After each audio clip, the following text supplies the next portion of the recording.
Here we go. We are live. Have Rico Cortes today. Doug Hamp was supposed to be kind of joining us. Doug and I have been wanting to have Rico on the Prophecy Roundtable to have this discussion about the Red Heifers and whether or not the Levitical sacrificial system is a necessity or a prerequisite for Yeshua to return. But Rico has, he was just telling me he teaches a martial arts class every Thursday night. So I scheduled this for a Wednesday afternoon in between his business. I think he's got a Hebrew class he's teaching later on today. But Little Hebrews. Pardon? The Little Hebrews. I'm doing in Spanish in the morning and I do it in English in the evening. Okay. And so anyway, Rico, from listening to Rico, talking with him, reading what he has written before, he has devoted a lot of his time and effort into studying the temple system. Actually, I believe he is sort of a disciple or a student with underneath another person. He has a teacher. And so with the Red Heifer craze going on in the Christian prophecy community now, thought we would have Rico on to discuss that, the potential for a rebuilt temple, sacrifices restarting up, and get his position and understanding. So Rico, I guess most people might know you actually that listen to me, but some may not. So normally we go around the same circles of people. Yep. My focus the last 25 years have been studying the temple. Since I started, I've always been gravitated towards the temple. And my teacher is Joseph Good. He's been studying the temple now almost 44 years. And now that we know everything, because we're learning, but I like to think that that's an area that we focus so much in it that we're able to maybe identify certain things that are not necessarily mainstream, only because they're not being really studied. And one of the things that I tell people is, if I tell you, if you're going to study an area in which you have to study 45% of the research to understand that area, is something that 90% of the audience is not interested in. And when it comes to the Bible, 279 commandments of the 613 are directly linked to the temple. But yet, the temple is not a priority of study for people. And I like to think it's because they don't really have a grasp what it means and their significance and the meaning. What is the purpose of God establishing the temple as a teaching tool to allow them to understand the future plans?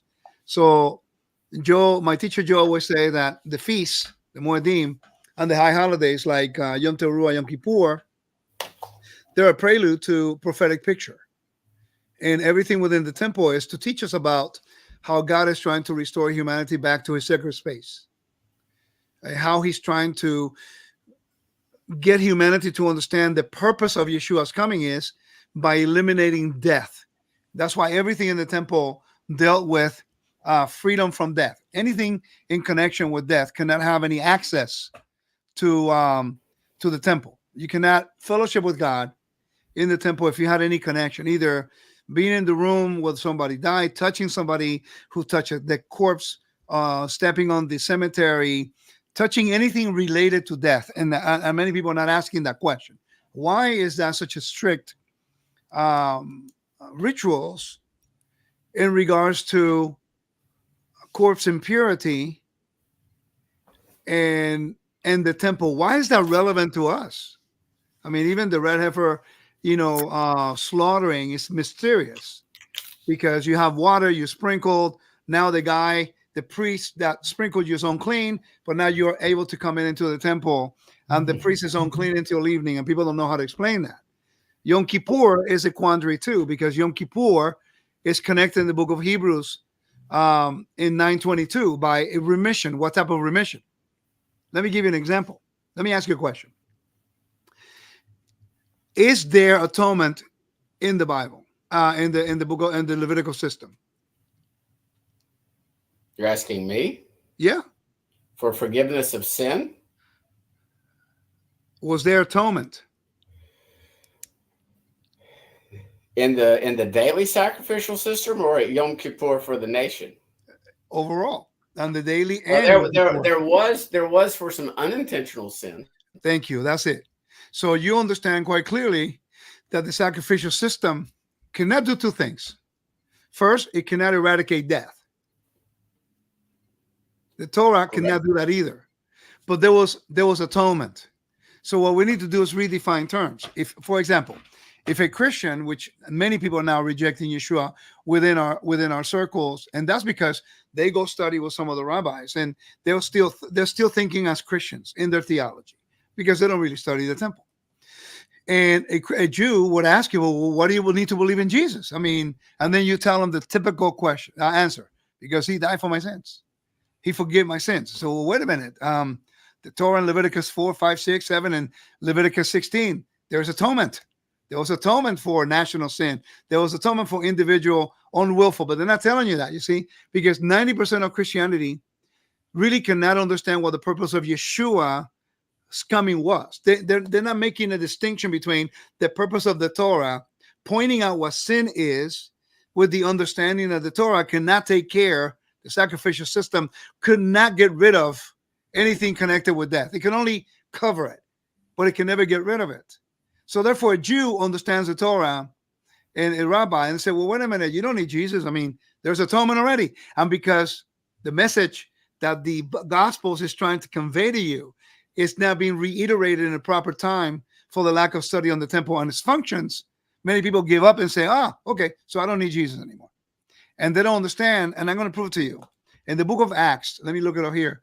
If you go to the book of Acts, chapter 13, it's really amazing because the book of Acts 13, if you go towards, I'm in the wrong book. Wait, give me a second. I like to always quote a lot of verses. When we give a lot of opinion, we always get in trouble, and I do my best, try to give as many verses as I can. Let's go to the end of the chapter. Okay. I think verse 36, 37. This says, but David, after serving the purpose of God in his own generation, fell asleep. In other words, he died and was buried with his fathers and experienced decay. So in other words, he did not resurrect. He died. Okay.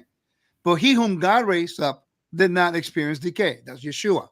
Now, verse 38 is very important. And to be honest with you, we overlook it all the time because we're not understanding the meaning of what Yom Kippur is. And I'm going to explain that to you. It says, therefore, let it be known to you, men and brothers, that through this one, Yeshua's forgiveness of sins. Do you know the word forgiveness? You know what that Greek word is? Well, I can look it up. Please do that. The Greek word is aphesis. Now, that word is very unique because that word aphesis, it should be translated as for remission. Remission from what? The word aphesis used to be and still is used in ancient medical terms as a remission of a sickness there's no cure for. So what's interesting is that the writer of the Hebrews, and you find this word, aphesis, 14, 15 times in the New Testament. Like when Yeshua says, drink of my blood, and this is for the remission of sins, right? For your forgiveness of sins. Well, the word there is aphesis. When Yeshua in Hebrews 9:22, Hebrews 10:18. Exactly. So the word aphesis is connected to the word Jubilee, by the way, when you look it up in the Septuagint. So the message is that God is about to give us a remission. In other words, a forgiveness. That's why it's a gift, because there's no cure for death. But those who believe, those who are righteous and moral, who die believing in the God of Israel, God gives you a gift for your loyalty and becoming the image of God on the earth. And that's remission from the one thing the Levitical system cannot do. The Levitical system cannot give you remission from death. It can give you a renewal of a covenantal relationship every year because God said, I'll forgive you. But you can still keep the Torah perfectly and eventually you will die. But what Yeshua came to do was when he resurrects, God says, hey, the Torah cannot justify you from any of this stuff. Watch. Therefore, let it be known to you, men and brothers, that through this one, remission of sins is proclaimed to you from all the things from which you were not able to be justified by the law of Moses. You can keep the Torah perfectly and still die. Now, in the book of Acts, chapter 3, it reiterates this. I'm sorry, Galatians. Okay. Galatians 3, verse 20 and 21. Galatians chapter 3, 20 and 21. It's quite interesting. Now the whole thing makes sense. Okay, it says this. It says, and I no longer live. Oh man, it says, am I in the right chapter? Hold on. Galatians 3 is 20 and 21, you said? Yes, sir. Let me read it real quick. It says, now the mediator is not for one, but God is one. Now, verse 21 is key. It says, therefore, is the law opposed to the promises of God? But then you have to ask the question, what are the promises of God? What is the hope? Resurrection. That's what the book of Hebrews is telling you. It says, may it never be, for if the law has been given, for if a law has been given that was able to give life, certainly righteousness will have been from the law. Now it makes sense why in Romans chapter 3, verse 21, you find this formula that everyone uses to do away with the Torah, not understanding the purpose of Yeshua. It says, for now, apart from the Torah, because the Torah did not have the power to give you eternal life. That is only at the discretion of the king. It says, for now, apart from the law, the righteousness of God has been revealed, being testified about by the law and the prophets. That is, the righteousness of God through faith in Yeshua to all who believe, for there's no distinction. Now watch. If you understand temple, this will make sense. It says, for all have sinned and fall short of the glory of God, being justified as a gift by his grace through the redemption, which is in Messiah Yeshua, whom God made publicly available as a mercy seat. In your Bible says propitiation. That is a Yom Kippur language. But you never hear from the pulpit as in the context of Yom Kippur. What it's telling you is that the Yom Kippur every year was not equipped for you to live forever. It was a renewal of a covenant yearly, and it was not equipped to take away death. Only the king can get doing that away, but it had to be ratified with blood. So therefore, red heifer comes into play, because now the red heifer is actually the ashes served as it's a commandment, by the way. People don't realize that if they're going to build a temple, they need the red heifer ashes, because it's a command throughout your generations to do away with the work of Yeshua. No, absolutely not, because we already know that the temple functions had nothing to do with the work of Yeshua, because Yeshua's work of redemption came through resurrection, so that God could publicly put against on the cross the decree that was against humanity, which was death. That's the curse of the law, is death. Mm-hmm. Okay. So therefore now the temple is a microcosm teaching you that in order, give me 1 second. The temple is teaching you that no one can come into God's domain, because we all have had connection with death. We are living in mortal bodies. So the temple is a microcosm of, if you want to enter to sacred space, you have to make sure that you have no connection with death, because the whole world surrounding Israel, their worship was connected with the underworld gods. Here it's about life. It's not about death. So in order to restore your body by the standards of God's holiness, if you had any connection with death, you need to be sprinkled with the ashes. It's a mysterious type of corpse, antibacterial type thing. It was more for the conscience. Don't the rabbis call it choke? In other words, we don't understand it. We're just commanded to do it. Exactly. And the reason why it's so confusing to people is because they don't understand when you look into ancient Near Eastern rituals, ancient Near Eastern religions, and even the Greco-Roman religion, you realize that everything is based on the underworld and death. So what happens is, here is the opposite. It's all about life.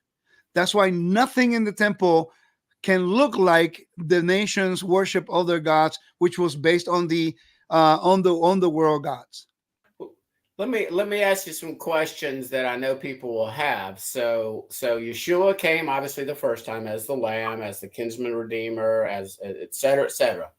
So for what purpose or reason do you in other words, if you were going to say, okay, This is why, prior to Yeshua returning, the red heifers must be killed, and the Levitical temple system, sacrificial system, reinstituted as a prerequisite for him to return.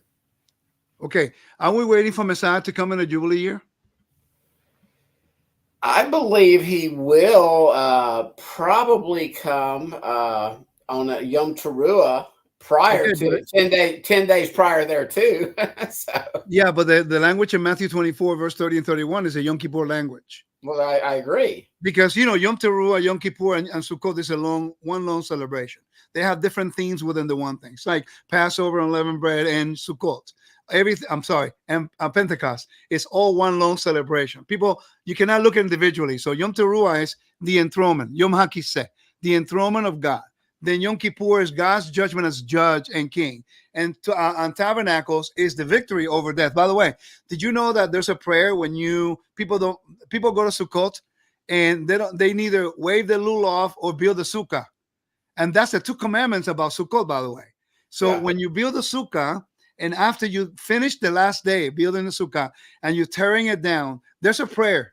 The prayer goes like this: may it be your will, O Lord our God, that next year in Jerusalem we will build our sukkah with the skins of Leviathan. Now, what's interesting is that the whole book of Revelation is about the victory of Yeshua over the beast, over the serpent, over Leviathan, over Rahab.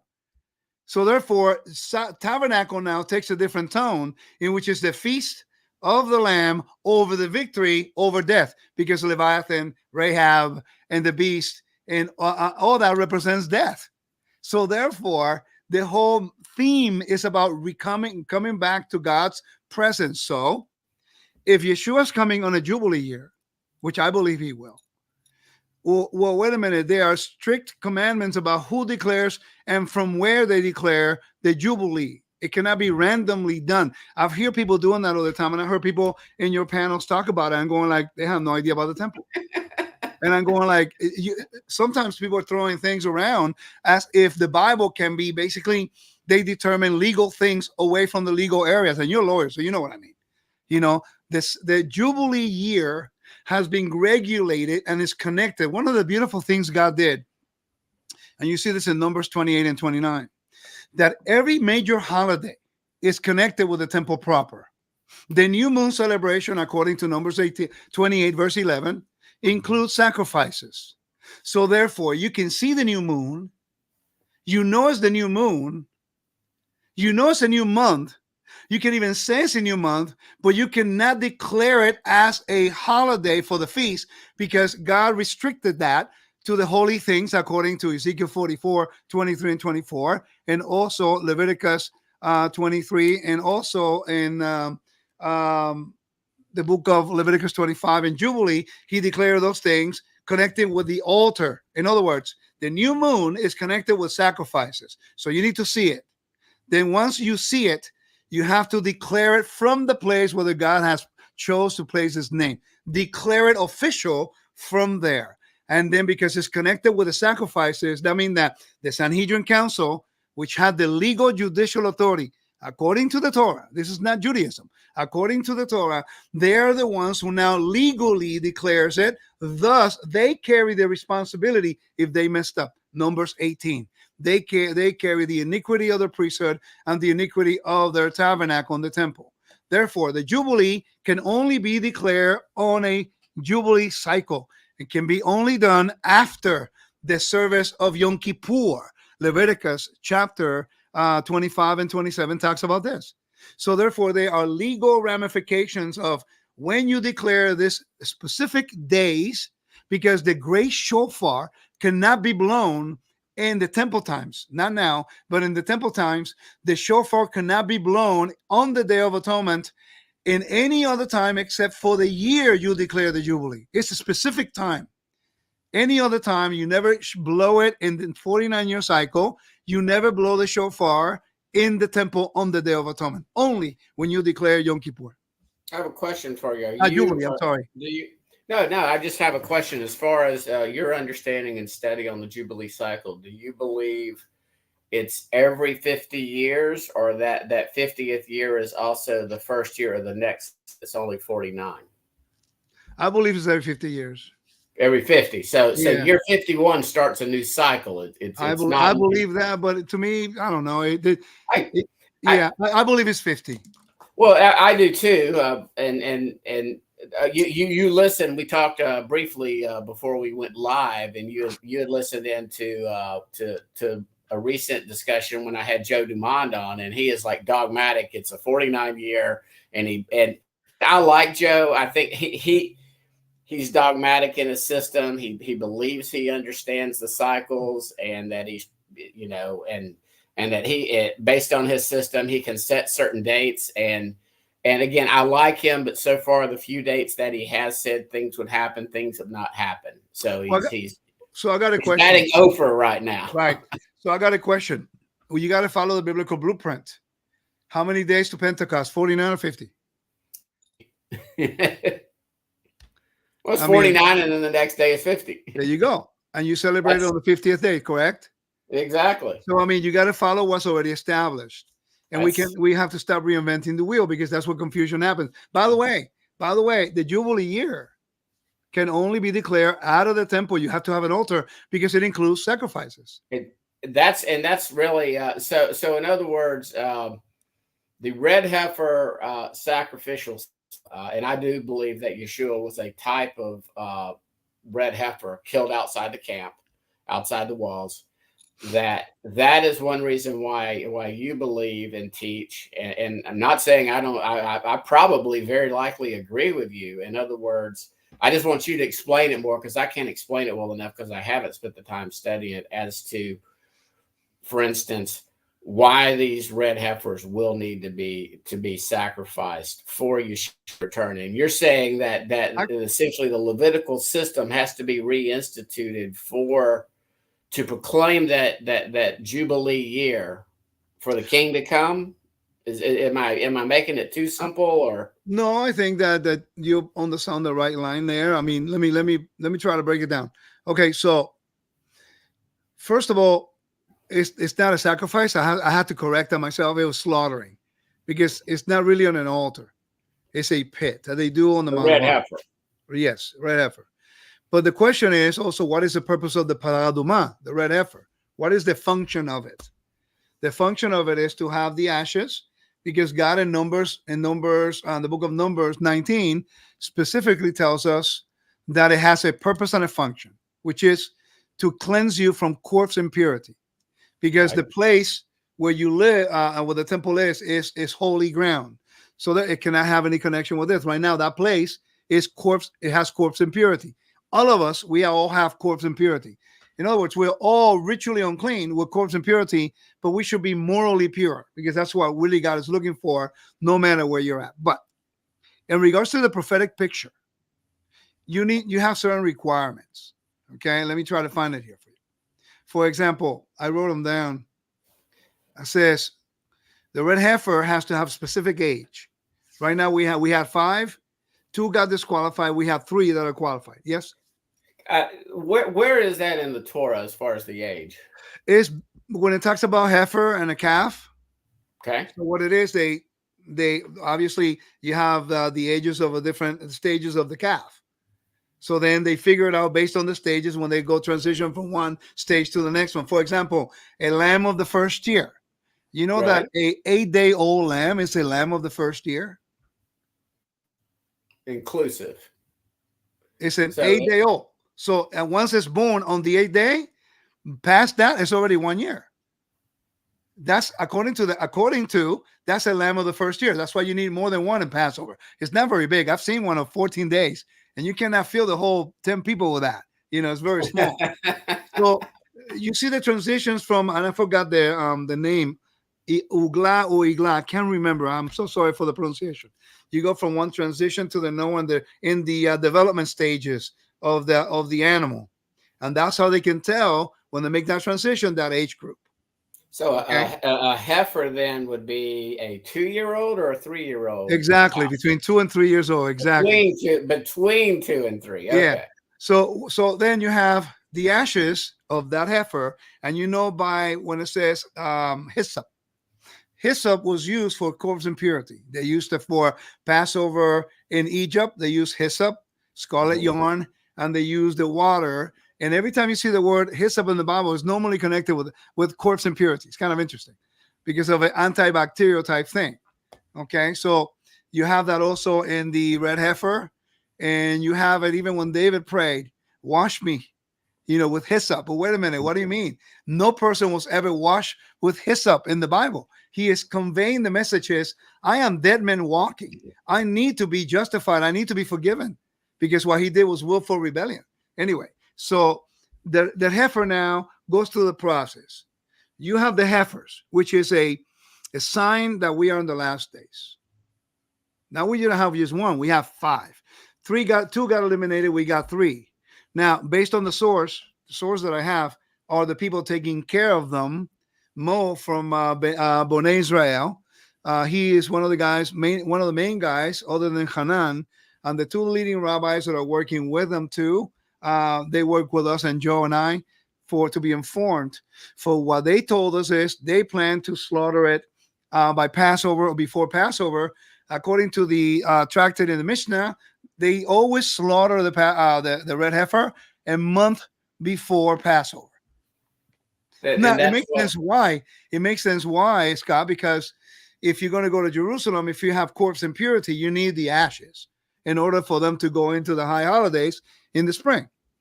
So now imagine if they're able to do that, slaughtering, they have the place. They already have the piece of land. They bought it. That was one of my questions. Is this location, this place on or around the Mount of Olives? Absolutely. It's right next to the, it's I know exactly where it is. It's empty. And by the way, Bonei Israel owns it. They own that piece of land. Bonei Israel? That's the organization that brought the red heifers to Israel. Okay. So they're the ones who brought them over. And my Spanish tour was the first tour to actually see the red heifers when they brought them over there. Now they're moving them to Shiloh. Yeah, I saw them in Shiloh about 5 weeks ago. Right. I'm supposed to be going to Israel. I was supposed to be in Israel today, but we couldn't go. Then what happens is the ashes is for corpse impurity. Now think about this logically. Can the word of God change? Does God change? No. Okay, so if God in the book of Numbers tells you that this is a statute forever, right? And we're going to be on the earth when Messiah returns. And then when we are on the earth, then the Bible says we have to go up to Jerusalem to Pentecost. To tabernacles. And you come from the nations and you have corpse impurity, because I believe people will still be dying in the millennial reign. There will be those who will be transformed, and there are those who will be born through the millennium. They're going to be dying. So there will still be corpse impurity, but all the nations got to go up to Jerusalem, because Yeshua will be ruling and reigning, and God is always going to be ruling and reigning, right? And Yeshua is going to rule on his behalf on the earth. And then we have to present offerings and donations, and also what is called tribute, which is a tithe, a tribute. Well, guess what? If there's going to be death on the earth at that moment for the people who are not part of the kingdom, then there's going to be corpse impurity. And God does not change. So therefore, people have a struggle with this stuff. They're not really understanding the function of Yeshua's death and resurrection. This has nothing to do with Yeshua's death and resurrection, because the purpose of Yeshua's death and resurrection, I already read you 2 verses that says the Torah cannot do for you. The temple cannot do that. It just cleanses you to enter sacred space, to fellowship with God. It's the hub. It's like if you go to see the president, right? And you go to the White House. I mean, when you go to see the White House and meeting with the president or anyone royal, you're going to change. You're going to get a haircut. You're going to buy a new suit. You're going to present yourself in order to meet somebody that has status. How much more God's kingdom? He's going to be ruling and reigning out of Jerusalem. So there you're presenting yourself before the king. And he says, I want nothing connected with death when you come see me. Well, wait a minute. Well, Jesus died and resurrected, so I could do whatever I want. Excuse me. What he did was doing you a favor, so you can forever dwell within his presence, because death cannot dwell within the presence of God. That's why death has been defeated. 1 Corinthians 15, Revelation 21:4, Isaiah 25:8. That's the whole premise. So therefore, in the temple, to everything kicked prophetically, you need to restore sacred space. because the enemy is going to profane God's hub of authority, which is Jerusalem, which is the Temple Mount. That's the place where he has placed his name. Thus, that's the target of the enemy to profane. Yes. And I would say there's an ongoing defamation currently, assuming, and do you believe that the current, what we call the Temple Mount or the Dome of the Rock is the location as far as the Temple Mount? I know there's a huge debate amongst many people, but I believe there's an ongoing defamation with the Dome of the Rock. Not the abomination of desolation, but an ongoing ongoing affront to Yod He Vav He. Well, to me, there's not one shred of evidence, and I would like to see people trying to point it out. I've spoken with Dan Bahat, Eilat Mazar, Eli Shukron. I've spoken with Ori Peleg. I have read some of the leading authorities in archaeology, and I talked to the lady Eilat Mazar, who passed away now 1.5 to 2 years, who she found the city of David. She's the one who found the entry of the city of David, where they had the palace. That's the one who found it. Eli Shukron gave us a private tour. He's the one who found above the Gihon Spring what he calls a Melchizedek altar. Okay, and I asked him personally. All these people are leading authorities of archaeology in the last 60 years, and I've asked them, have you found any evidence at all of the temple being on the city of David? And these guys have been there for 40, 50 years. They say no, not once. By the way, the Bible supports this in Ezekiel 43. Ezekiel 43, verse 10 says this: you son of man, describe the house. I'm sorry, verse 12. It says, this is the law of the temple on the top of the mountain, all around its territory, all the way around. It will be most holy. Look, this is the law of the temple. Now, on the top of the mount, if you do a 2-minute archaeological and topographical map of Jerusalem, you've been to the city of David, and you got to walk up almost 1/4 mile, and it's always going down. It's there. And right there, by the way, most holy in Hebrew is Kadosh HaKadoshim, holiness of holiness. The top of the mountain is considered holiness of holiness.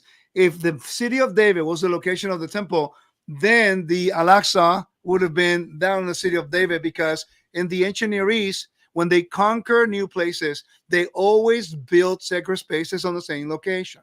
Yeah, they would take a holy space, and Islam would, I'm not being mean, but they'd be like a dog, and they would mark their territory. That's exactly it. So therefore, anyone who, and I can say this in full confidence, please, I'm not saying in arrogance, that's not my intent. But to be honest with you, I'm going to say it. If you're listening to people who tell you the city of David, you don't know what you're talking about. There's not one piece of evidence, archaeologically, topographically, biblically, that supports the city of David. Now, it does mention that there was, before the temple, people lived there. And it's only logical that somebody would have a place to worship that was not connected with the worship of God.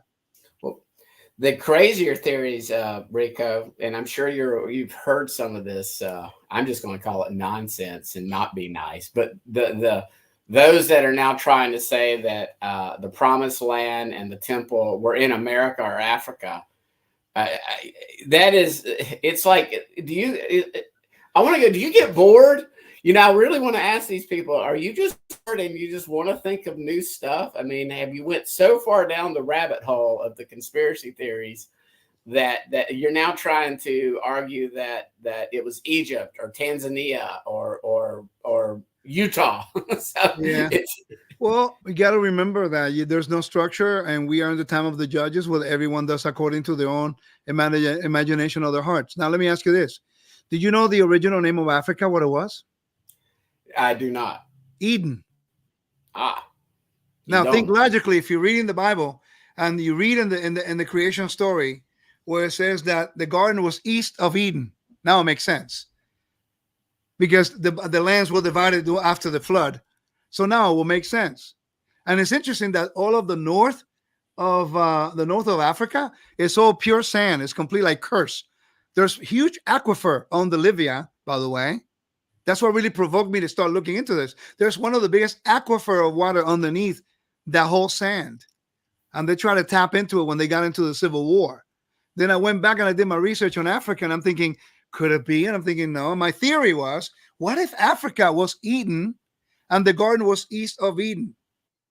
Because the garden in Eden, now the Garden of Eden. Well, that's interesting. Yeah, I mean, again, it's and Halisa. And by the way, I'm not saying I'm right. That's only based on what I found. Halisa bogged my brain one day listening to her teaching on the four rivers that came out for, it was, I'll put it this way, I would have to put on my thinking cap and really go back and listen to that, and because I was lost. I mean, I was. Halisa is deep, man. She's no joke. She's no. Again, I try to I didn't have on my thinking cap that day. No, so. Halisa's a thinker, man. She's a treasure. She should be valued. She knows a lot of stuff. And I was in Israel with her, by the way, her tour group. Yeah. So yeah, she's good. So let me follow the steps of the red heifer. So you have a red heifer, we have it. Next, you're gonna have coarse impurity, the ashes for the red heifer, coarse impurity, because Yom Kippur is basically anything connected with death you don't want. You don't have it. You don't want that. So if you want to come into the temple, you have to be free of any connection with the death, because the temple is about life. It's not about death. Okay. It's like, for example, when you see the word sacrifice versus korban, offerings, right? The word korban, which everyone translates as sacrifices, I ask this, by the way, I've asked this all the time. When I say, what do you think immediately when you say sacrifice? Everyone says death. But when you think about the word korban in Hebrew, the word is to draw near. And that's consistent with the Bible narrative. So when you think about an offering in the temple, people think about death, when in fact, it's about the life and the blood, and the food source of the priests and the Levites and their families was the offerings. The offerings allow you to come near God, to be restored if you needed to, or fellowship if you had to. And then the animals was not about death. It's about the life of providing the source of food for the people working on behalf of the people. So then you cleanse the Temple Mount of coarse impurity. People don't know that on the west side of the wall, which is the western wall is there, but there are people buried in that wall by the Jordanian kingdom. They buried people in that wall. There's actually corpses there. That needs to be cleansed. All of that needs to be cleansed. Then you have measuring of the area of the altar. We need to know what the altar was. So if there's going to be an altar, why? Something that what's his name? Joe mentioned. And I tried to mention this to him, but unfortunately, it's never successful. Is that he uses a lot Daniel 12, verse 11. And I wish he didn't. Okay. You're talking and by the way, this is something I mentioned to him before. It's not like I want to talk ill about everybody. I'm not doing that. But if you want to talk about the last days, make sure you know your stuff according to the temple. And don't quote Daniel 12, 11. It says, from the time of the regular burnt offering is removed from the abomination that causes desolation. Guys, that's not a symbolic thing. That is called the tamid. Regular tamid. Have anybody even bothered looking into what the tamid offering was? It's a continual. Did you know that was ordained on Mount Sinai? Let me read it to you. In the book of Numbers, chapter 28. It says, and the Lord spoke to Moses, saying, command the children of Israel, command the Israelites, and say to them, you will be careful to present my offerings, my food, and my offerings made by fire. So this is not even the Jews' offering. This is God's offering, because these are the tributes. Go ahead. No, I was going to say, so you're referring to where Joe spiritualized that and took it back to 2020 when the COVID scamdemic started and they didn't gather. Right. And sorry, that's if you couldn't tell, I pushed back pretty hard on that's just pulling on straws. That's no way. And it says, let me continue. It says, of a frequency of appeasement to me, it is at its appointed time. That is at 9 in the morning and at 3 in the afternoon. And then on the ones for Sabbath and the offerings for the new moon and for the feast, they did it at noon. Musaf, the additional ones. And it says, at the appointed time, you will say to them, this is the offering the offering made by fire that you will offer to the Lord, 2 male lambs without defect in the first year, as a continual burnt offering each day. You will offer 1 lamb in the morning and 1 second lamb you will offer at twilight, and 1/10 of an ephah. Fine, you'll get that right. Now, verse 6. Can you read verse 6, please? In Daniel? No. In Numbers. Which, It says, I'll read it. Numbers 28, verse 6. It is a continual burnt offering that was ordained on Mount Sinai. This was ordained on Mount Sinai. So how can you tell me this has anything to do with COVID? This is a literal offering that has to be done on the altar. And if the anti-Messiah is going to profane the authority of God on the earth, that doesn't happen in any other place where the place is his name, where his house and his temple was. And the altar represents the authority of God on the earth. And the moment he sits in the temple, and by the way, no one can sit in the temple except one person. Did you know that? When you say no one can sit in the temple, no one can sit in this area except one person. I know the high priest could only go back into the Holy of Holies one time once a year. I don't. What he can never sit. No one can sit. Okay, no one can sit. No one except one person. Who's that? A king of the line of David. Okay. But he cannot go here. This is the holy place, the temple. He can sit in the court of Israel in a location north of the altar because he is the Prince of God on the earth. Where is that from? What do you mean, where's that from? Well, you said where? Thessalonians. When Thessalonians says the son of perdition will enter the temple and he will sit as if he is God. Right. But I'm saying where is there a prohibition about sitting in the temple location? Man, now you got me. I got to go look that up. But it's actually, yeah, it's a good question. It's actually, Mishnah talks about this because, for example, there's a protocol. You never turn your back to the temple because you're turning your back to God. And you cannot sit because you are standing in the presence of a king. Okay, now if you sat, you have to go to the adjacent buildings over here where they can sit and eat their stuff and away from the area where they can see them. Where the altar is, no one can sit. No one can do it except one person. The king of the land of David, he can sit in the court of Israel. Now, Herod, to prove the point, Herod was a king of Israel, but he was not of the land of David. He never could sit there. That's why the royal stoa was built. He can sit someplace else. He can bring a donation. He was Jewish by conversion, but he could not sit there because he knew he was not of the line of David. They will never allow him. And people need to know this because then when you sit in that location, not inside the temple, because we already have a precedent of a king who tried to do the incense service. I think it's King Uzziah. I can't remember. Okay, one of those. And 70-something priests came out and kicked him out, and he got leprosy for 14 years because he tried to do the incense.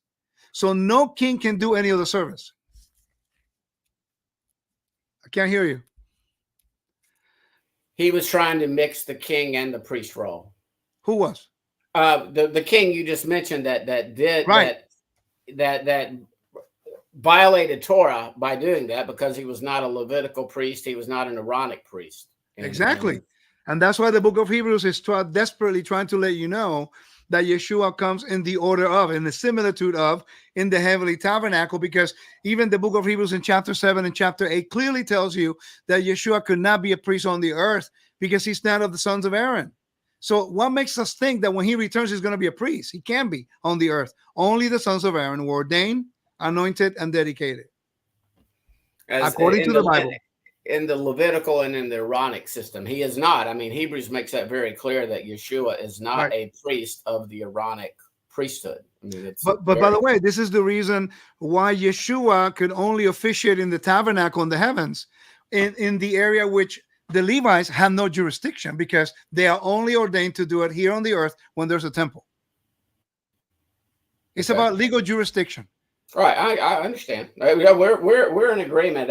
I know that any of my a lot of my Christian friends who think I'm a little crazy actually do listen in sometimes because they tell me and they'll ask me questions. But your average Christian is going to go, think that you're off your rocker, Rico. That I mean, you know that, but Yeah, I know. but in the first discussion, I think maybe one of the first times I had you on, we were talking about look what the disciples did. They were still going to the temple. They were still participating in they weren't Aaronic or Levitical priests, but they were still participating. Paul was still doing, to kind of prove that he wasn't teaching against the Torah and against the temple practice. So he did what was it that the Nazirite vow, right? He paid for some people. So let me propose this to you and the audience that may be listening who may have a problem with this. They want the coming of Messiah, but they don't want to understand that everything prophetically is connected with the temple and the offerings. But let me ask you this. Do you think that Yeshua in 40 days after the resurrection could have made a valid point about establishing and leaving us with enough information about what should we be done after the resurrection? Well, I'm sure he explained quite a bit to the disciples. But it's not written anywhere. Not recorded. It's as you said. I mean, you would think that'd be important. So what I always tell the audience is this. How come after the resurrection, there's not one shred of evidence in the New Testament that says that Yeshua, neither Peter, neither John, neither Paul, or James, none of them objected or spoke against the temple, Sanhedrin, the offerings, the tithing, and the donations, all the feasts. There's not one piece in 40 days. This president created more havoc. His first 40 days in office. His first 40 days of this president created more chaos in 40 days and 100 days. And Yeshua's resurrection in 40 days. That would have been, think about it. That would have been the perfect time for him to say, hey, guys, let's go storm the temple and let them know that they're no longer here to do the work. He could have gone into the Holy of Holies, and he didn't. Or for it, not that I have many Catholic, but a lot of people might be Reformed theology, which brought a lot of Catholic eschatology over with them. When Peter asked, when he asked Yeshua, he says, "Is it now that you're going to restore the kingdom to Israel?" I mean, our dispensational brothers at least understand that Israel is going, is a nation, will be a nation. They just don't understand that they too are Israel. They think only the Jews are Israel. Yeah, but we know that the gathering is going to happen. I look at like you. I look at Ezekiel 40 through 48, and I take it literally. I mean, I do not try to say that was fulfilled or it wasn't fulfilled because Judah didn't do their job correctly. If it's not literal, then I don't understand why it was written and recorded in Scripture. You mentioned a really good. You just said the gathering, and it provoked me to look at something. So check this out. When you look in the book of Revelation, I think it's chapter 14. Let me tell you how the coming of Messiah is already telling us what time of the year using agricultural language. Watch. It says, and this is chapter 14, verse 14. When you triggered it by saying the gathering, it proves the point. It says, and I look and behold a white cloud, and on the cloud was seated one like the Son of Man. That's a direct quote to Daniel 7:13. All right. And in his hand a sharp sickle. And another angel came out of the temple, crying out with a loud voice to the one sitting on the cloud. The one sitting on the cloud is Yeshua, who is now the Son of Man, he's already been enthroned to come and rule and reign and wage war against Amalek and the enemy. Watch. Send out your sickle and reap, because the hour to reap has come, because the harvest of the earth is ripe. Now we need to ask, which harvest? All the feasts are based on different type of harvests. And it says, and the one seated on the cloud swung his sickle on the earth, and the earth was reaped. And another angel came out of the temple. Again, we talk about book of Revelation, never study the temple, and is using temple language. And it says, he also had a sharp sickle. And another angel had the authority over the fire, went out from the altar. So now he's using temple service, and he called out with a loud voice to the one who had the sharp sickle, saying, send out your sharp sickle the harvest of the clusters of grapes from the vine on the earth, because his grapes are at a prime, and the angel harvests the vine of the earth, and through the grapes into the great winepress, wrath of God. What time of the year is that? That's the fall. That's the grapes of wrath. Thank you. Okay, so now you mean to tell me the book of Revelation is telling me about the second coming of Messiah during the time of Yom Teruah to Sukkot? Because that's the time you start gathering the harvest. Because when I get to Israel in November, they already picked the grapes up. Yeah, I've got and I like him. I'll say his name. His name is Craig Bong. He thinks we're getting raptured next month, by the way. And he's one of these that I don't know him. No, he's a nice guy. He really is. But he read something from Josephus, which talked about cold and the winter.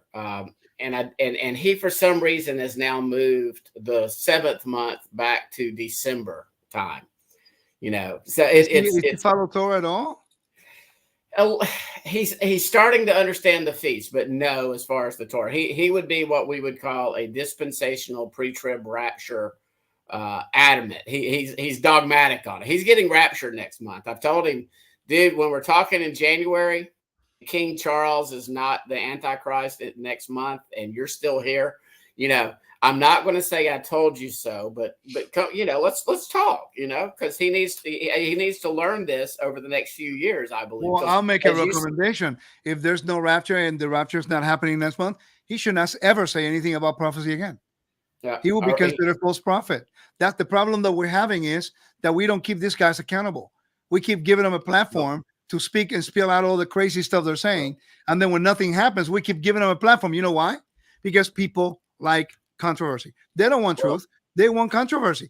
Give me some speculation and give me some prophecy. Even if it never comes true, we still have the same people come back and keep running circles like a rat, telling people, oh, the things that are going to happen that never happen. People get excited. You know who's going to suffer on this? The honor of our Messiah will be suffering, because we make it a laughing stock by moving away from the blueprint that he already established. And we are blamed by giving them this platform. Well, and you will never hear me set a date, Rico. I do believe Yeshua returns. I do believe Yeshua returns after 2 days, with the day being 1,000 years. But I don't know what year he ascended. I don't know what year he returned to his place. I'm not certain on it. And if me and you are still chatting in 2035 and Yeshua should not return, I was just incorrect and wrong. And I ever, until I see what you mentioned earlier, until I see this beast, this man of lawlessness, sit in the temple and declare to be God, and I witnessed with my own eyes the abomination of desolation, and I can't buy and sell, and me and you aren't going to even be able to talk like this on the internet anymore. I'm pretty sure they're going to shut this down. At that point in time, Rico, it'll be too late. Well, too late for others. But what I'm saying, at that point in time, then I think we can say, okay, Yeshua is returning in such and such time, such and such year. I agree. And again, you just led me right into the point that I wanted to bring. There's a reason why the red heifer is important. Because if they manage to slaughter the red heifer, that is a huge thing. They're going to have the ashes. Now they have the ashes. They already have the priest, and they have the high priest, by the way. And they already have some of the elements. Now, they cannot build a temple tomorrow, guys. And there's another theory going around that they can build a tent. No, it can't. The blueprint cannot change. The tabernacle, it's people reinventing the wheel. Cannot happen. It has to be so. Let me ask you this, though, real quick. Did not, when Judah returned, when they were allowed to return, and before they built the temple, did they not already start the sacrifices when we read Ezra and Nehemiah? Yes. Okay. Why was the temple for the sacrifices to start? Altered. Why? Because they did. Let me preface it. Because obviously, for the 40 years in the wilderness, and up until Solomon built the temple, there were the daily, there was the Tamid. It continued. It was in the tabernacle. Obviously, we had the Ark of the Covenant at the time. What's his Obed the Edomite, Obed Edom? It was on his place for a while. I'm assuming they were doing sacrifices there. Well, not in the city of David. He was in the city of David. The Ark was in the city of David but the offerings were taking place in Givon, which is 2 miles north of Jerusalem. That's why they had 2 high priests. They had Zadok in the city of David, and they had Abiathar with the tabernacle, because you're not to let the Ark of the Covenant be by itself. So in the city of David, they had the Ark of the Covenant, but they were not authorized to do the offerings. That took place in the tabernacle north of Jerusalem. Okay. And then for a while, the tabernacle was in Shiloh for hundreds of years, if I'm correct. Yeah, almost 4 centuries. And so again, why could they not build an altar and start the sacrifices without even having a tabernacle or without having the temple? Well, they can. I'm of the opinion that they that's the first thing they need to build. And the altar. Yeah, I believe that. I mean, let's take a biblical precedent, and you understand this legal language. When Noah came out of the ark, the first thing he did was what? He built an altar, and he planted a vineyard. When Abraham came into the land, he built an altar. Okay. When Israel went into the wilderness, they built an altar. They came into the land, they built an altar. They built an altar. When they come back from Babylon, they build an altar. I mean, again, it's temple language that we never consider. So why is the prophecy so much focus on the daily? Because the altar represents the authority of God. We already saw in the book of Revelation that is using the altar and the temple. Chapter 8 of the book of Revelation is using the altar and the altar of incense, and the censer is Yom Kippur. This is all Yom Kippur, and therefore is telling us about the end times. So when the false Messiah comes into the temple, by him sitting there, if he is not a son of David, he now profanes God's sacred space. Let me show you what I mean. When you go to, I have a document here. If you give me 1 second, I want to find it, because I think it's important for you to see this.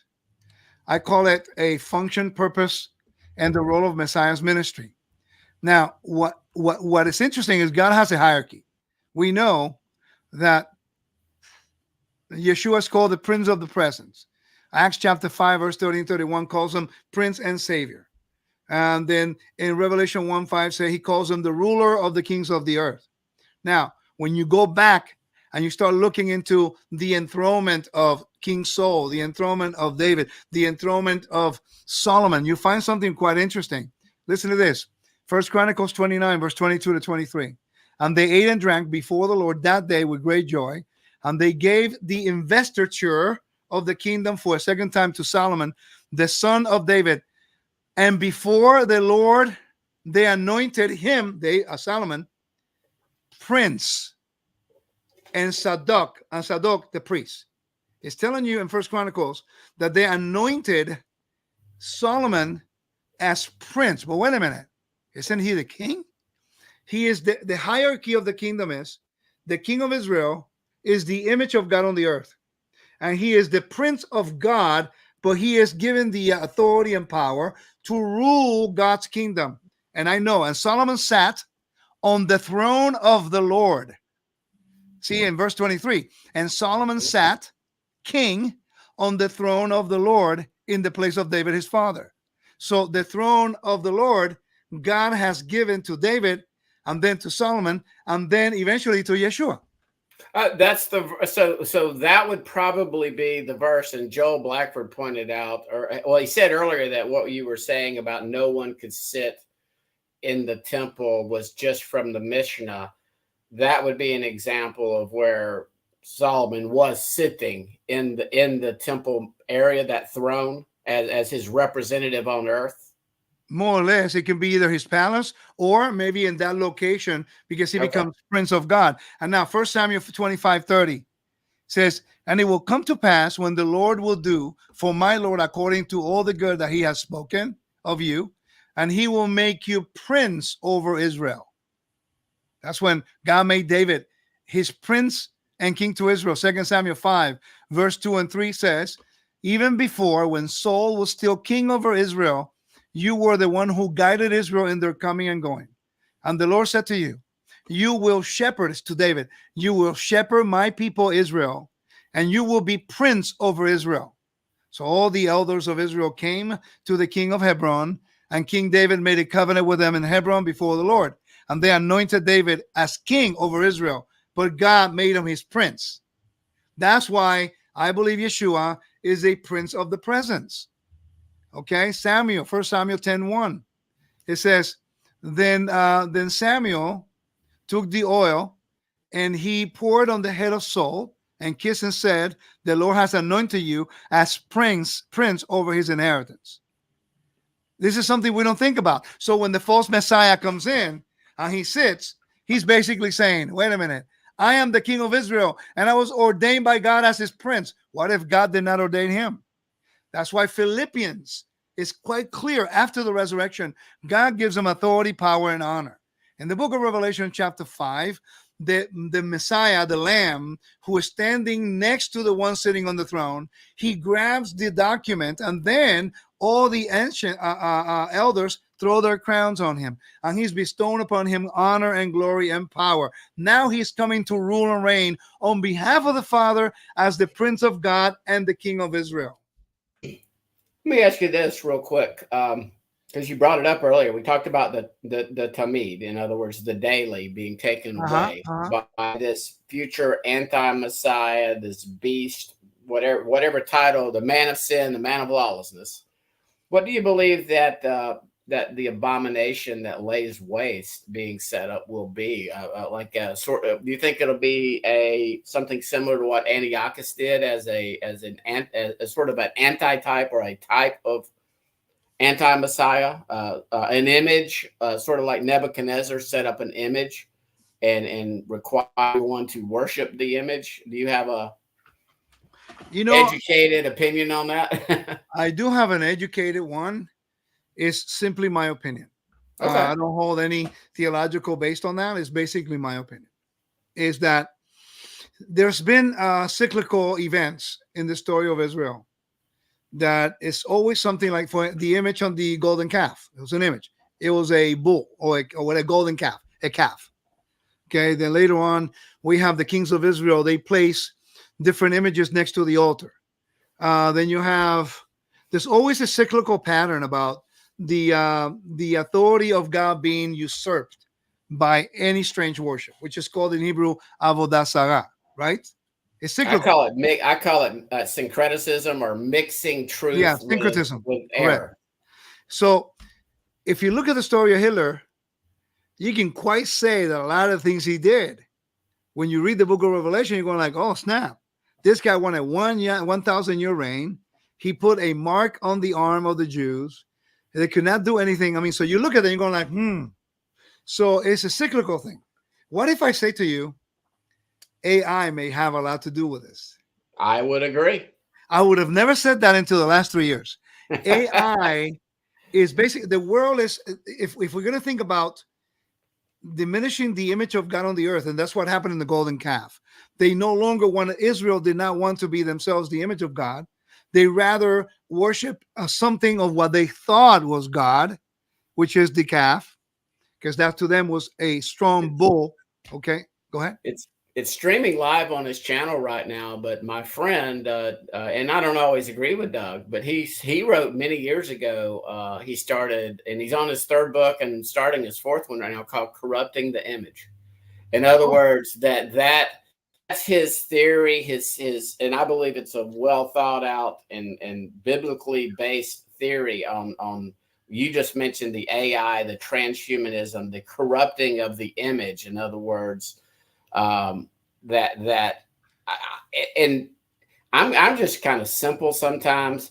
The oldest lie, the oldest trick in the book to Adam and Eve, or to Eve, is when the Kosh, the serpent, Eve, you can become as gods. I believe that is the ultimate lie and deception at the very end of the age, is corrupting that image to where we're not in the image of our Creator anymore. We're going to try to become immortal and cheat death and beat death by becoming these little Gibborim lesser gods. Well, again, it's simplistic, but you just mentioned exactly. If now, with that being said, compare this. I'm going to read you a verse. I want you to compare what you just said in regards to Adam and Eve, how Yeshua did not do what Adam and Eve did, and the Bible's trying to tell you that. The Check temptation. this out. Yeah, but watch this. In Philippians 2, Okay. now you have a contrast. In the garden, it was perfection, no death. Then the serpent tells the woman, hey, you'll be like God. And they wanted to become like God. Mind you, they live forever. They can commune with the Creator, but yet they wanted to be equal too. Now watch this. Look at the contrast that Paul is making in regards to Yeshua. Verse 5 forward. Philippians 2, verse 5. Think this in yourselves, which was also a Messiah, who existing in the form, the word there's pneuma, the form of God. Let me make sure that's the right way, the right word. I'm sorry. Morphe. I'm glad I checked it. In the morphe, the form, did not consider being equal with God something to be grasped. In other words, he is not trying to usurp God's authority like Adam and Eve did. Okay? But emptied himself by taking the form. The word form, there's the same one, morphe, right? The form of a slave, and becoming the likeness of people. Likeness there, I think, is, let me see which one it is. It's actually homoioma. That one, homoioma. I can't pronounce that. All right. You got a helper? Yeah. It says, by becoming the likeness of people and being found in appearance like a man, he humbled himself by becoming obedient to the point of death. That is the death of the cross. Now, once he does that, the reverse of the curse occurs, right? Therefore, also God exalted him and graciously granted him the name that is above every name, that every knee, that in the name of Yeshua, every knee shall bow, and those in heaven and those on the earth and those under the earth, and every tongue confess that Yeshua Messiah is Lord, to the glory of God the Father. Okay, so what you just mentioned is exactly what drove Adam out of the garden, was his willingness to try to usurp God's authority by wanting to be like him. Yeshua did not consider that to be grass. It says that. So he says, no, I'm a servant. I'm going to serve, and I'm going to fulfill the purpose of God's calling in my life. And he did. And by doing so, then God says, hey, you have now all authority, power in my kingdom. I'll make you my prince. I'm the king of Israel. Now, so what do we have? Full term. We have AI. We have people creating something. Humanity now wants to be creators.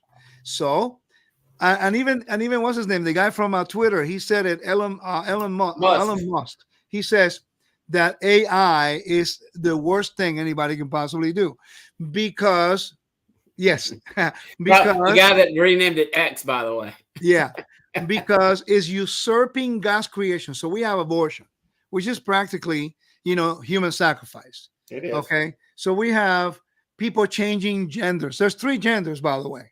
There's male, females, and mentally ill people. I was going to say male and nuts.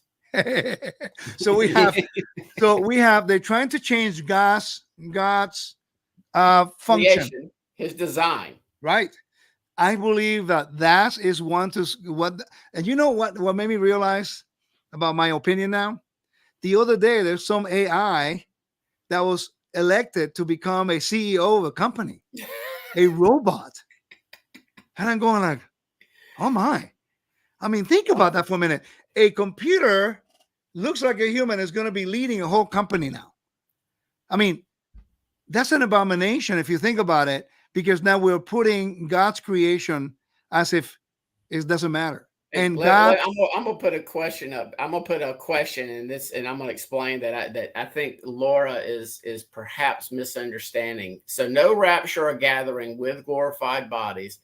I can't go along with this lumping into one basket when the words in Scripture is just singular focused. At least my understanding, Laura, is no. There will 100% be a gathering of the elect. There will be, per 1 Thessalonians 4:17, there will be a catching up. There will be, from 1 Corinthians 15, there will be our corruptible bodies in which there's death will become incorruptible. At that time, in other words, at the very end of this age, I believe the resurrection, when Yeshua says the resurrection is on the last day, he's going ding, ding, ding. That's the seventh day. As this 6th day ends, as we approach that 7th day, that's what I believe. Now, Mark Savoda, and Mark, if I'm butchering the way you pronounce your last name, he was pretty dogmatic earlier in chat, Rico, that there won't be humans, that everybody gets transformed during the millennium or the 7th day.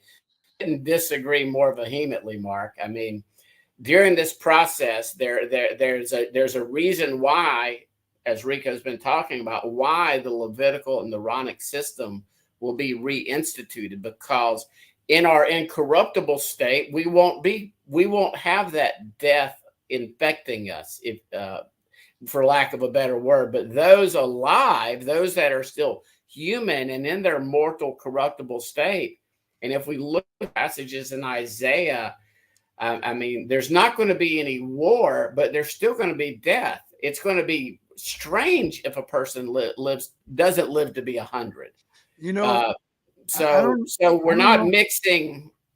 But I don't know why they're mixing rapture with the gathering of the glorified bodies, because the gathering of the elect is biblical, but the rapture theory was invented by Darby. That's not really a biblical thing. Let me give you a quick example. We should be able to have that in the Bible. Yeah, the gathering is everywhere in Scripture. Right. So, but in the time of Noah, he survived the divine judgment because he was righteous and moral. He went through it. He survived it. He was saved through it.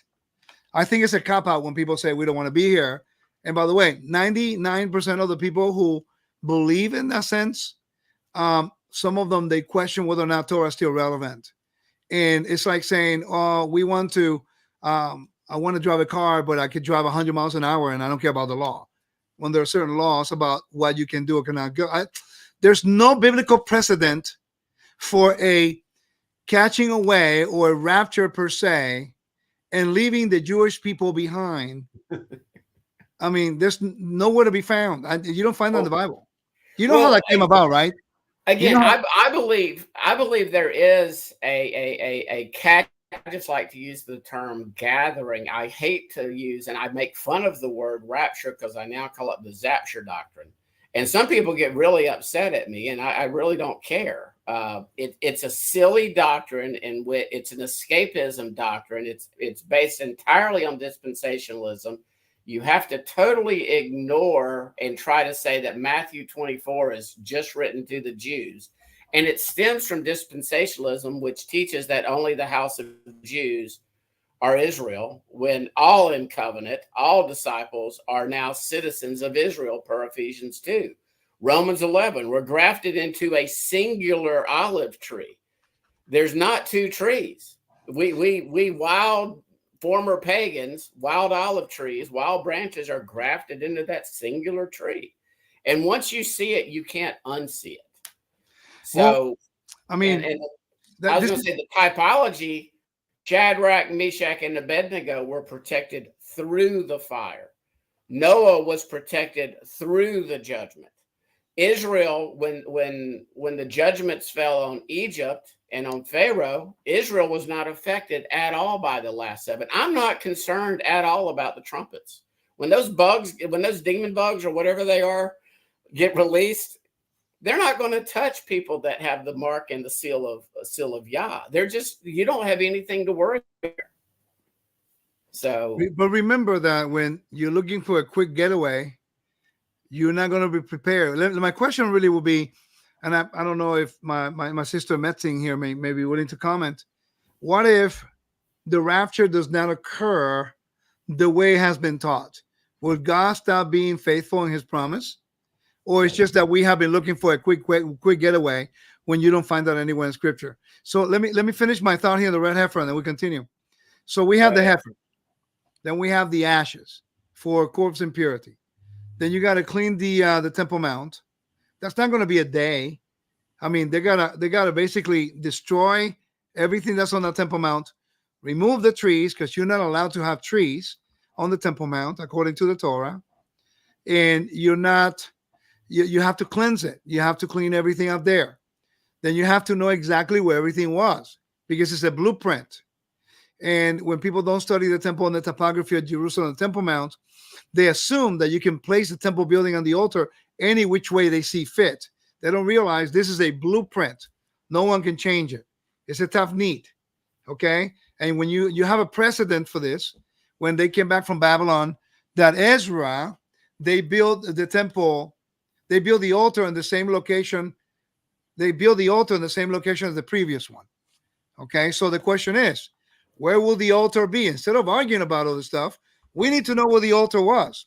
By the way, we know within inches where it was now, because we can locate. We now can locate based on the 36 cisterns of water on the Temple Mount. We know where this building was now. We literally know. We know where the altar was.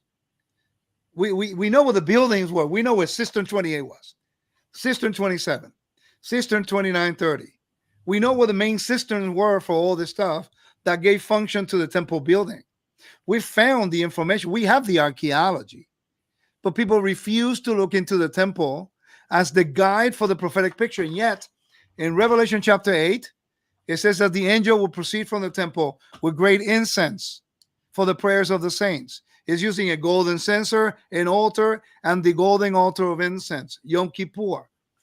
Revelation chapter 14 talks about the last gathering. He'll come out of a temple. He'll come out of the altar to regather the last gathering. We don't know when that happens during the year. So, I mean, what are we studying? Question do you believe that the ark needs to be the original ark? I believe it was hidden. Do you believe it will make an appearance in the near future?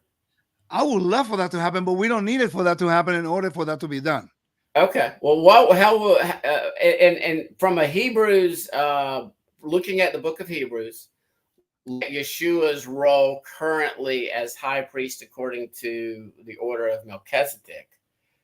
I don't see how. Obviously, we do not need that to be cleansed, and that's the one question I always had about Yom Kippur, or as Elisa says, Yom Kippurim, the Day of Atonements.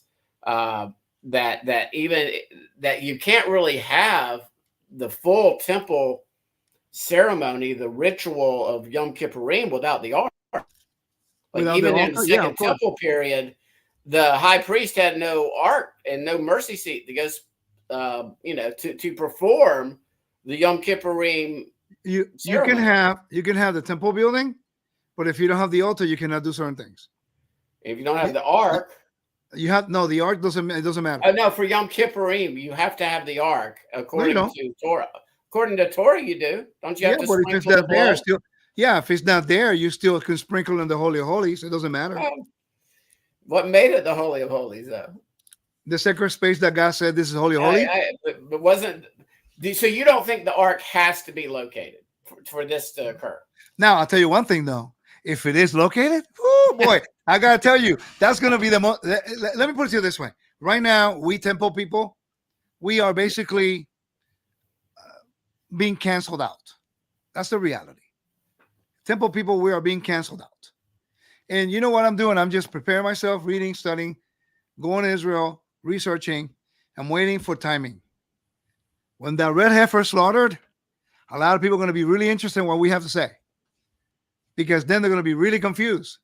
Because you see, when they build the altar, according to the system of religion, the church is not supposed to be here. Okay? So then they're going to go, wait a minute, what's going on? And they build the altar, then you have the daily offerings. That's another quandary. Because what's going to happen now? Did Jesus, wait, let me finish my thought. Did Jesus did away with that stuff? And what's the deal? How come they're bringing it back? And so therefore, we prepare ourselves to understand that there's a prophetic understanding of the temple and the altar. The Holy of Holies can exist without, because it's about the blood. The blood is what brings the reconciliation. The Ark of the Covenant is the seat of authority. But God's still in control, even if there's not the Ark of the Covenant. I understand. It's the blood that matters. What if you have the Holy of Holies and the Ark of the Covenant, and you don't have a priest, you don't have an altar, you don't have the blood? You just have a nice building with no purpose. But can you imagine if the ark is brought forward in the next few years or in the next year? What would again? And stake my kingdom status on it, but Wendy, actually, we're Facebook friends. Nice lady. Well, she is the priesthood of Melchizedek, the priesthood of the firstborn redeemed. And Wendy, we could talk about that another day, but Eddie Chumney's teaching he did about a year or two ago at Jacob's tent on Melchizedek, I thought it was excellent. I don't know if Rico's listened to Eddie's teaching on that, but I have. But do you have any different understanding than what I would say? I would suggest maybe go listen to Eddie's teaching on that. Do you have a different understanding or a tweak on what Eddie was? Different understanding. I've heard his teaching, and I respect Eddie very much, but I don't agree with him. Okay. I mean, because anyway, that's just all right. We'll discuss that. We'll discuss that in the future. You will think that there will be one verse in the Bible that says that we are priests in the order of Melchizedek. You have minimum 10 verses that says priests and the sons of Aaron in the Torah, minimum 10. But there's not one verse that Yeshua said after resurrection. No one except the book of Hebrews. And we don't even know who wrote it. In the time of the destruction of Jerusalem, that mentions Yeshua in the similitude of Melchizedek. Similitude in the it's not even, he's not even Melchizedek. He comes in the similitude, in the form of.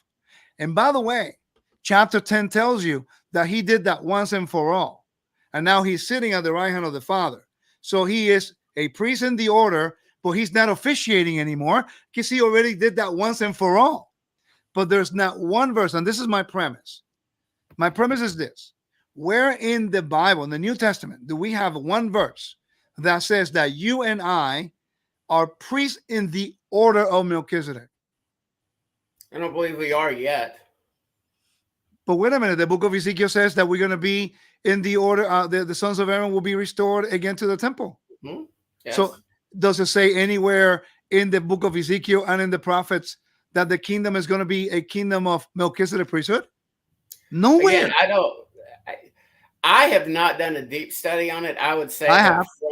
I would probably align more with Eddie, and as far instance that Adam would have been a priest according to the order of Melchizedek. Now, I do believe that that's an assumption. That who Abraham offered tithes to was I don't like to use Christophanies, but I believe that was Yeshua. That's an assumption. Yeah, it's I can make a good case. Wait a minute. Are we going to be driven by assumptions, or are we going to be driven by No. I can make a great case. That's a different topic. We could have that discussion. But by the way, you still have not proven that there's a verse that says that. You've given me assumptions. Now I would agree with you. But wait a minute. I would agree with you. We'll have another talk. I would agree with you that yes, the function of Adam was to be king priest. God gave him the authority to do that. I get it.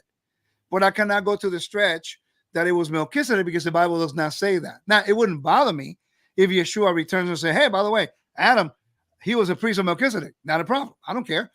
But the moment the Torah was established and the moment the altar was erected, God selected a family to do the work. Right. Yes. So that's my premise. Before Torah, I don't care what existed. After the Torah, God says, these are my people. They have been ordained. They have been anointed. They have been dedicated. Where is that in the New Testament in regards to people? By the way, in Numbers chapter, I agree with you that right now we are not priests according to the order of Melchizedek. Period. Well, we will never be. The Bible doesn't say that anywhere. It's not supported anywhere. Again, I'm not even talking. I try not to do seventh day, next stage, vehement discussions, because when we get there, Rico, we're going to go, yes, King. No, King. You say so, King. Now you know why I focus on the concrete things. I mean, listen, man, I respect other positions, and that's fine. But I used to believe that a long time ago, and I did my research, and I said it's not right, and I cannot teach it anymore. You might know Maria. I mean, Peter does say we are a royal priesthood, a chosen. Wait, time out. Wait, Who No, is no, Peter no, talking to? I'm not saying that royal priesthood is or according to the order of Melchizedek. No, I know. I'm with you. But who is the audience Peter's talking to? He's not talking to He's the talking to Gentiles. the house of Israel. Thank you. So he's not talking to Gentiles. By the way, doesn't in Numbers chapter 18 says that if not let me read it to you. Please let me read this. It's Numbers 18.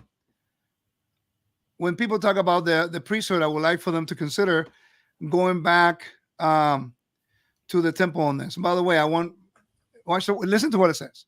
Right. Adonai said to Aaron, you and your sons and your family with you will bear the guilt of the sanctuary, and you and your sons with you will bear the guilt of your priesthood. Moreover, bring your brothers with you, the tribe of Levi, the tribe of your father, that they may be joined to you to minister to you, you and your sons with you before the tent of meeting.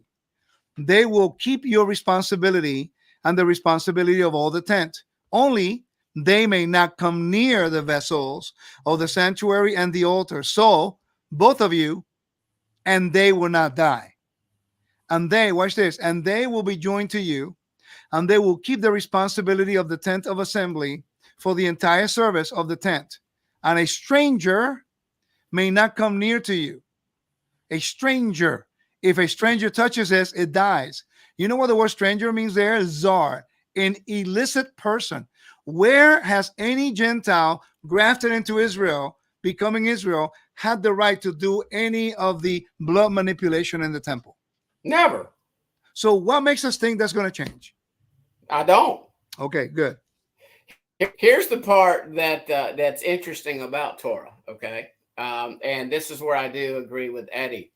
And By the way, I love Eddie. I haven't seen him. He leaves 20 minutes for me. I haven't seen him in 6 months. Well, and to my point recently in defending the house of Judah and their role in the plan of redemption is upon what we have. When we get to Jacob, who's renamed Israel, we then have when they get the blessings, Judah receives the kingly blessing. We know that, and then David then is promised it's going to be his house.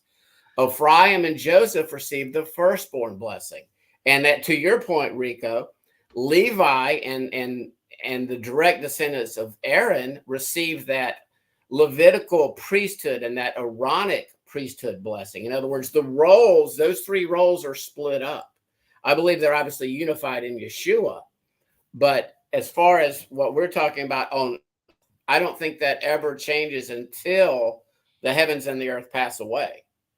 And of that day and hour, no man knows. Yeah. So to that respect, and to the brother that says I'm interrupting my guest too much, he apparently has never watched before. This is a discussion, not a lecture. So if you want to hear Rico lecture on it, he's got plenty of good lectures where you can listen to him uninterrupted, but deal with it. So with that, I think audiences actually like the questions and stuff, Rico. Yeah, well, listen, we're learning. We can listen to I listen to other teachers and I respect their positions, even if I have a different opinion. I think we have to learn the difference between an exchanging in a theological, mindful, scholarly way. You present your thesis, you present your thesis. The audience should be astute enough to say, let's find the evidence. Because I made a comment to you where you made a few comments, and I said, are we basing it on assumptions or biblical evidence? And I did that on purpose because sometimes we are used to, in the system of religion, to move based on opinions. And this is true. People say, well, I think this way. And by the way, that happened when you had Joe Dumont. Yeah. 90% of what he said was his opinion and his theories, trying to push them as fact. And the reason why I'm pushing hard on him is because in this case, he will not listen to any reason whatsoever. And I think that's not wise. We both hear the case. I remember reading his book a long time ago, and I stopped because I got confused. and I told him, I said, dude, man, I got confused. Not putting you down. I just couldn't understand it. I like Joe, and it's interesting. It was like one of the very first live streams I did with Doug, where it was myself and Doug and Joe. And I think about the 8th time, because I didn't get confused. He was teaching Rico. But about the 8th time that my brother Joe told me I did not understand, I'm like, dude, if you say that one more time, you're going to make me blow a gasket because I understand what you're saying, and what you're saying is wrong. You know, you're just incorrect.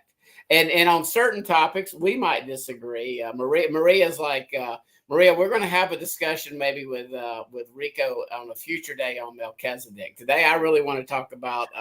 But listen, I have a 3-hour part series on YouTube. Maybe you may consider going to Wisdom and Torah on YouTube and watch those 3 hours. Let's be the responsible way. Okay, let's do this. I'm not saying I'm right. I'm not saying anybody else is wrong. What I'm saying is wait out the evidence. You listen to the other position. Now go back to the Wisdom and Torah ministries on YouTube and look for the Melchizedek priesthood and listen to the 3 hours and weigh it out. I mean, I'm not trying to convince you. I know what I believe based on the evidence. What we need to do is learn to present the thesis. Say, hey, this is my position. It's based on this and this. And then the other position, what is it based on? Is it speculation or interpretation or basically what you feel it is or what the Bible says? Well, I think a good little panel discussion, and in that one, I'd probably just sit back and maybe interject every once in a while. I'll reach out to Eddie, and that might be a really good chat.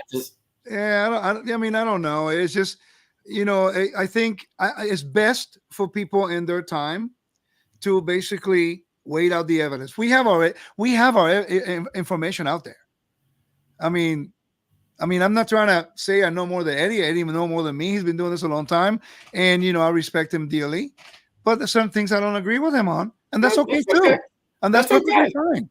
But what we do is we propose our theories and our research, and it's up to the audience. Now, as long as we both continue to believe in Yeshua and believe in the Torah and things like that, then everything else will sift out by itself.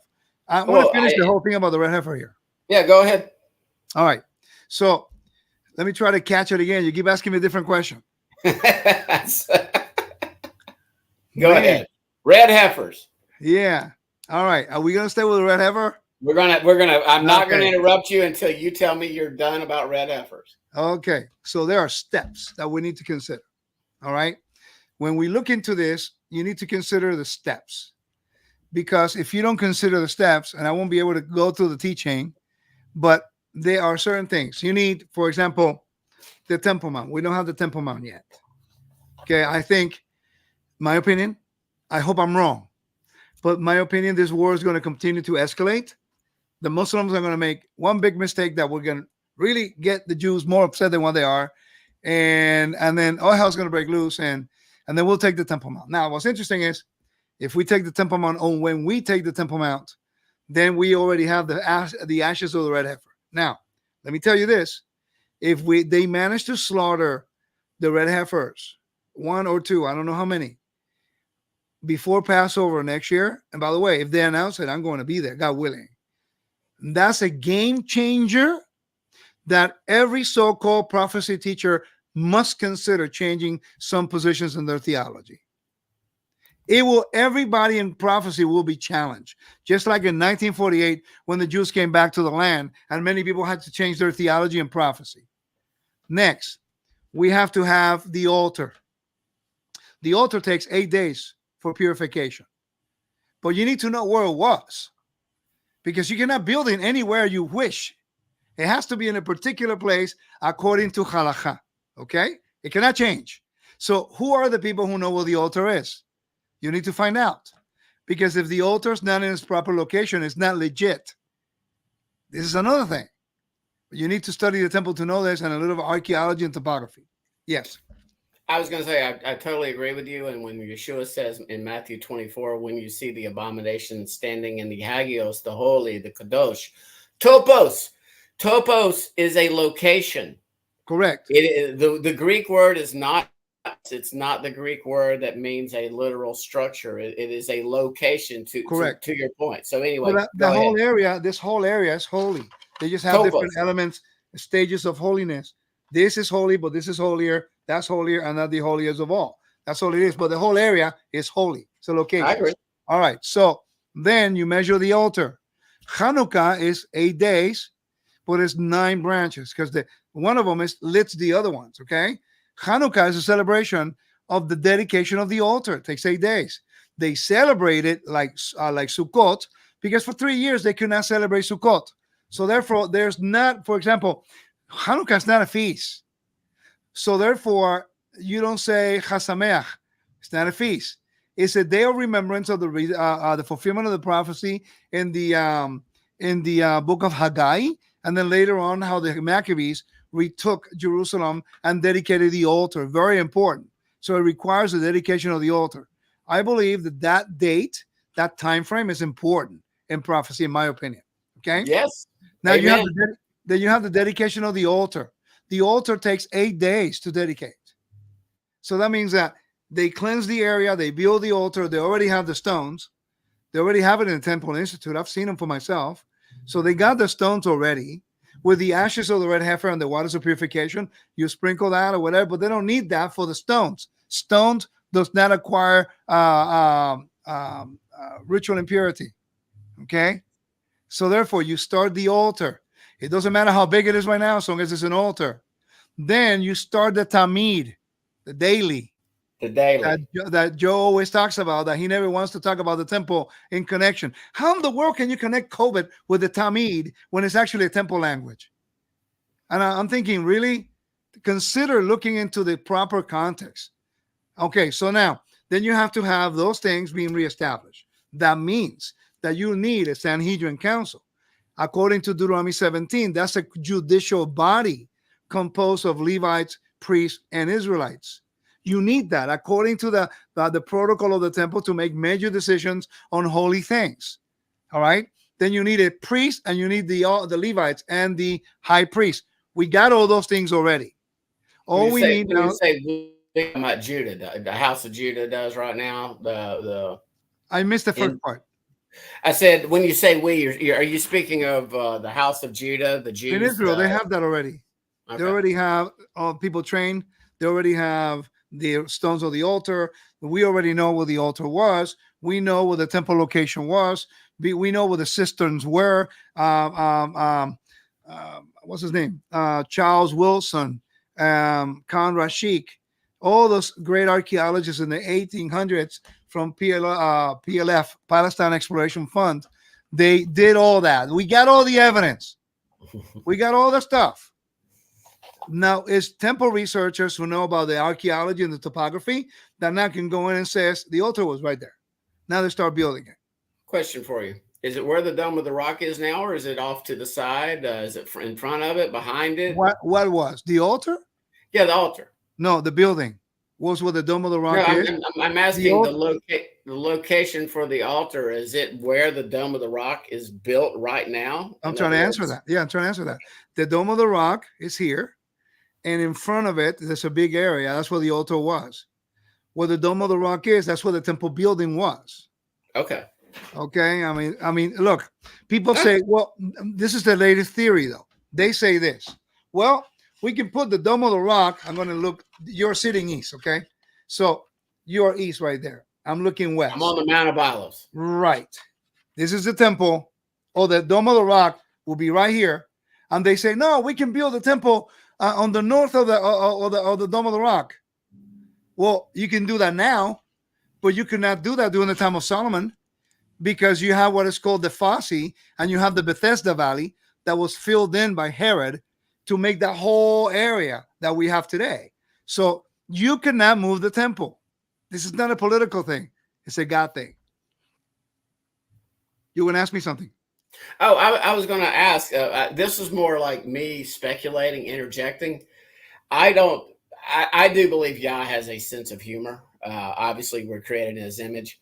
I wouldn't doubt it if maybe Hezbollah or the Houthis or somebody launches a rocket that makes it through and obliterates the Dome of the Rock.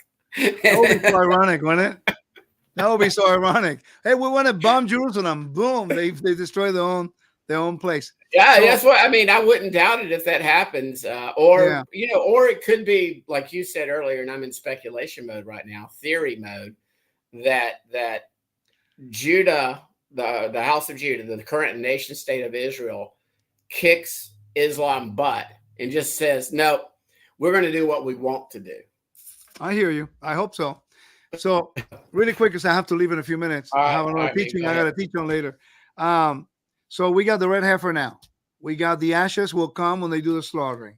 We need to take the Temple Mount. Then you have to measure the area. You have to build the altar, 8 days. Then you start the daily offerings. Then you have to have the priesthood, the Sanhedrin, the offerings. And by the way, they are the one, according to Torah, it has to be done from the temple for the Jubilee to be declared. Okay? And then you have the importance of the Mount of Olives. The Mount of Olives is the place. They have cemeteries everywhere. Okay? So it's like what we have is a countdown. Having the ashes, having the red heifers available for me is one of the most exciting times in history. Maybe the theory of the 7 years or the theory of the Great Tribulation, if the ashes of the heifer are prepared and then we have an altar by next year, hey, we're on. All it is a pointer of direction. So I'm looking for the ashes. Oh, we got the red heifers for the first time in how many years? We got heifers, right? Then we happen to have the ashes. Oh, now we got the ashes. Now we have the stones. Now we got the priests. Now we have everything ready. Oh, we took the Temple Mount. Now we got the altar. Oh, wait a second. So now I'm buying my bag of popcorns. I'm sitting back and I'm saying, now I know what needs to happen. Some idiot is going to come in. He's going to be pretending to have the authority of God's kingdom. And he's going to sit somewhere near the altar. And by default, by sitting, because he is not ordained by God, because God placed the sons of David. That's why Yeshua needed to come in the line of David. Okay? Because the prince and the prince of God, the king of Israel, must come a descendant of David. Okay? So therefore, what you have here is that now you just wait until the guy sits down. If he is not of the line of David, he is usurping the authority, and by default, that offering and the tamid now is profane. Now you know how many days before the coming of Messiah, and every argument will be over, because now you have something tangible that guides us to know where we're at. So when you tell me, and I hate to pick on him, but when he said I was blown away by that the whole desolation and the tamid was the COVID thing, I'm going like, wow. That's a stretch to me. And I hate to say it like this, but we tried to have a conversation about the tamid and it's the daily and a long time ago. I don't know if he remembers, and it's never considered. And all I'm asking is, when you're dealing with prophecies, by the way, let me ask you a question before finishing. 96% of all the prophets, from what tribe they are from? Judah. No. Levi? Ezekiel, Aaron, Jeremiah, Aaron, Levi. Ezekiel? Well, they were from the same family. They were Levites. Oh, that's Levi. Okay. I was doing what everybody does. I was mixing Levi and Judah into a big old pot. No. In this case, it's different because they have different authorities for different things. So the majority of all the prophets, I'm not saying all of them, the majority of all the prophets were sons of Levi. And sons of Aaron. Why? They were the messengers of God. They were the mediators between God and earth. That's why Yeshua becomes a high priest. Because the high priest on the earth at the time of Yeshua was actually a corrupted person. He was a son of Zadok, but he was corrupted. Okay, the office is holy, but he was corrupt, just like this president. Okay? But just because the president is corrupt doesn't mean the Constitution stops being the Constitution. And it doesn't mean that the office of the presidency should not be respected. It's interesting. Americans respect more the corruption of this president and the office than they do the office of the priesthood that God ordained. They want to change it to something that God doesn't ever mentions anything. But we want to disregard the office just because some of the priests were corrupt. That makes no logical sense. God's office is forever to those whom he appointed for. And no one can change that. You know, as a lawyer, that once a judge makes a judgment, you have to go through a process of legal means to change or to appeal or do something. Well, and I was going to say one of the I don't like to call them arguments, but with my Christian brothers and sisters that have been taught that the law has been at least partially abolished, Yeshua is very clear. I did not come to abolish. I came to fulfill. Fulfill does not mean abolish. Not one jot, not one tittle shall pass until heaven and earth pass away. These things you've been saying, even if it offends most Christians, we do have his Torah. It is truth. It's truth. And to your point, Rico, I when it says forever, if we're going to be honest in our hermeneutic and how we interpret Scripture, and to your point, Hebrews does not mention, it talks about the old, and I've had this discussion recently. I think it's in Hebrews. It's like the 7. last verse, maybe of Hebrews 8 or 9. It talks about the old is fading. In Stay other ready words, to vanish away. Mm-hmm. yeah. It say that the old is done away with or complete yet. And I like to, it freaks people out when we're talking about the new or the renewed covenant in Jeremiah 31. When I'm like, we're obviously not there yet, and they look like I just grew 3 heads. I said, well, people are still teaching one another. All don't know Yeshua right now. So it can't be fully realized. It's recognized, it's implemented. Yeshua's blood did make the covenant with the many through his blood, but we're just not there yet. We're still in our corruptible state, to your point from earlier. We still have to face death. Death has not been defeated yet. Well, actually, can I submit something to you? The evidence of the destruction of death happened on the cross and resurrection. But then it has not fully been, how the Paul says it, we have not been perfected yet. You know that word perfected? Make us perfected. For if the law made nothing perfect. You know that word perfect actually means teleo, which is like a consecration. We have not been consecrated to God from the mortal to the immortal yet. Correct. Well, that process began when Yeshua died and resurrected. Correct. It hasn't come to its full completion until, yes. It's been, to use an accounting term, borrowing it from my friend Chris Steinley, it has been sort of like, it has been recognized. It's on the books. It's credited to our account, but it's not been fully realized yet because we were talking earlier, my back still hurts. I moved around recently and my back hurts. I play golf. My back hurts.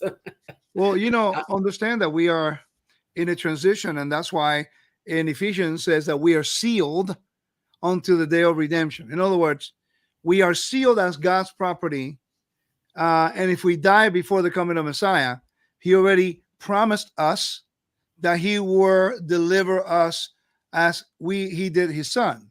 That's the gift that God has given us. So I hope that all of this that we said makes sense. And by the way, I just want to say I have nothing but respect for all the other teachers, and I always appreciate their efforts and their research they do. And if I have a different of an opinion, it doesn't mean that I don't like them or anything. It's just we have difference of opinion. I think what is wise is to learn to have a dialogue and compare information.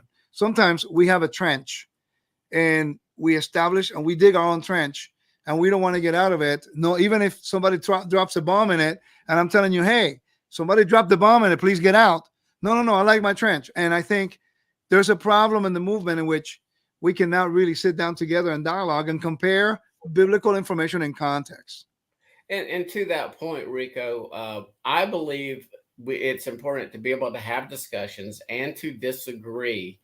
And I believe kingdom status reward, talk about the Bema Seat judgment, how we differ with one another on certain issues and to do that in love and being kind and respectful while vehemently disagreeing or debating a topic is probably going to go a much longer way toward pleasing the Father than being perfect in all of our understandings and everything that we believe. Because I can guarantee everybody right now, some of my current understandings are right. Your point about that bomb, I just started studying these Jewish feasts 6.5 years ago because I was a prophecy geek. They ain't Jewish, 6.5-year-old me was so incorrect, and I guarantee you November 15th me is incorrect on quite a bit right now. So let me ask you a question before I end. Have you ever considered going back to the feasts and studying them, following the sidurs that are used for the feast, and looking at every reference in the special services they do during the feast sidur that is based from the temple, and there's a huge message about the coming of Messiah in every single one of them. I have not. I've listened to some of Halisa's teachings on it, and again, that's as far as me doing a deep dive myself personally. No, but maybe you just piqued my interest. Yeah, I mean, please consider that 45% of the Bible, 45% of the commandments is connected to the temple. The feast is connected to the altar. New moon to the altar. Calendar to the altar. The offerings to the altar. The Jubilee to the altar and the temple. How can you talk about Jubilee and never consider the temple is beyond me? I don't understand it. But what we must consider is that God established his temple on the earth to teach us something. What is it?